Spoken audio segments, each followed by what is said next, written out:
Enfim, chegamos à nossa nona aulinha. Esse é um vídeo que vai mostrar para você um dispositivo que nós vamos usar na prática, que é o chamado Scalp, Butterfly, a borboletinha, que é um dos tipos de catéteres agulhados que nós vamos usar na nossa aula prática. Vamos ver o que se trata esse assunto? Aqui nós estamos mostrando só um exemplo do que é um scalp, O que é esse dispositivo que também vai ser usado nas nossas aulas práticas. Então, ele é de um uso muito prático e automaticamente te ajuda muito nos teus procedimentos, mesmo que seja para coleta de sangue, seja para a administração de um medicamento.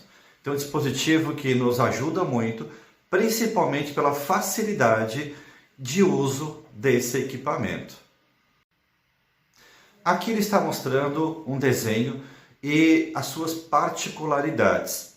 Dá para ver que nós temos a agulha. Essa agulha geralmente ela vem protegida, então ela é uma agulha estéril dentro de um pacote. Quando você abre, mesmo abrindo, você acaba não tendo contato direto com a agulha, porque ele está com uma proteção, tem uma capa protetora sobre a agulha. Nós temos a parte do adaptador, que é uma parte que a gente vai estar manipulando, vai estar pegando por ele.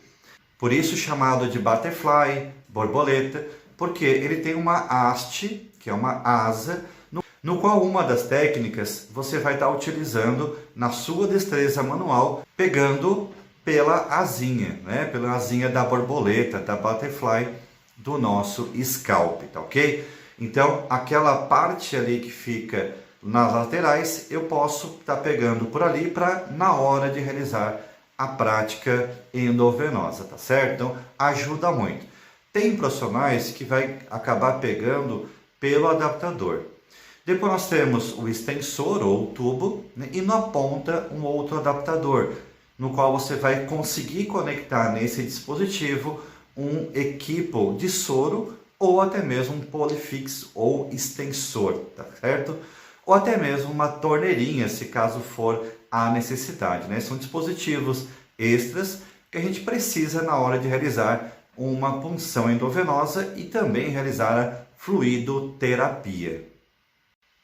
Então, aqui nesse slide está mostrando a numeração. Como assim, professor?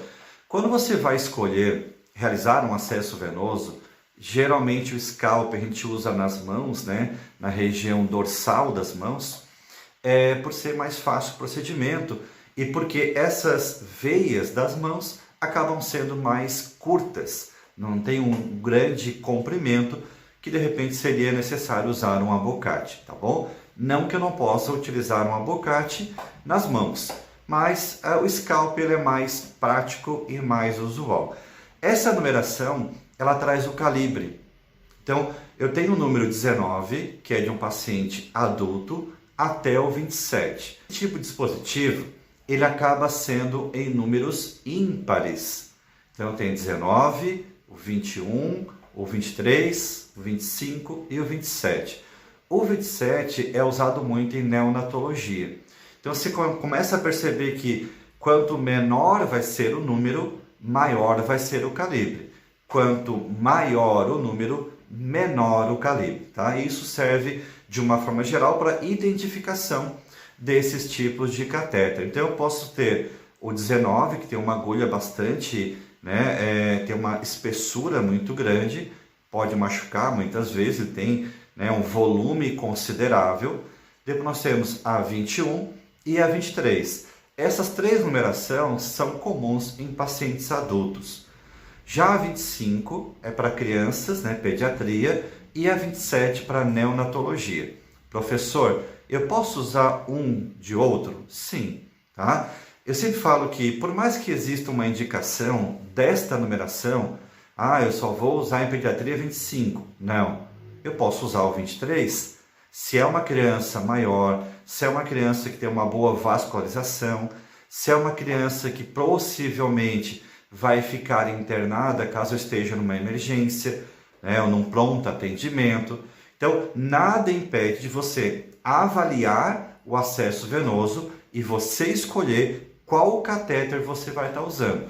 qual é o scalp de sua preferência para determinado tipo de procedimento, tá certo? Então, não se apegue a numerações. É claro, nós temos que estudar, temos que entender que existe essas numerações, mas, de uma forma geral, ela não é obrigatória, né? Ela não tem que ser obrigatória, existe uma indicação, ela não é obrigatória. Tanto que eu posso, muitas vezes, ter um braço de um paciente idoso que chegou para um atendimento para receber uma medicação que costumeiramente ele já faz de uso contínuo e depois ela vai embora para casa, não vai ficar internado, né? Então, eu posso optar por um catéter com maior numeração, então menor calibre, e automaticamente eu vou acabar machucando menos a pele daquele paciente idoso. Então, essas indicações é você, profissional, que deve escolher. Para isso, você deve o quê? Se capacitar. Venha fazer o treinamento para aprender ainda mais. Aqui nesse slide, o que eu quero mostrar para vocês que é interessante? Hoje nós temos uma legislação trabalhista, que é a NR32, que é a norma regulamentadora número 32 do Ministério do Trabalho e Emprego. O que ela determina em relação à questão da biossegurança? Que os dispositivos hoje de uso hospitalar, em serviço de saúde, ele já deve ter o dispositivo de segurança.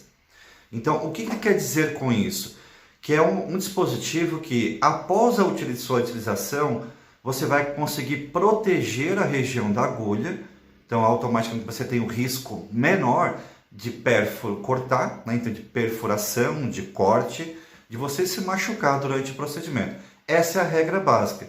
Com isso, eu evito que o paciente precise ser submetido a algum procedimento, algum exame, porque eu, profissional de saúde, acabei me machucando com aquele dispositivo. Então, ele se torna um risco menor às pessoas, né, aos seus pacientes, e um risco menor a você que é profissional. Então, de uma forma geral, a gente já deve ter em serviço de saúde, já ter essa preocupação que esses dispositivos devam ser dispositivos já com segurança, tá certo?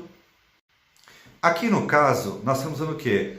Uma prática da pessoa estar fazendo um acesso venoso com o uso de scalp. O que ele está mostrando para você aqui? A forma com que ele está realizando, a questão da destreza. Então, nessa foto, a gente consegue perceber que ele está pegando por uma parte do catéter que não é pela borboletinha, pelas asinhas. Então, essa é uma destreza manual que depende de cada um.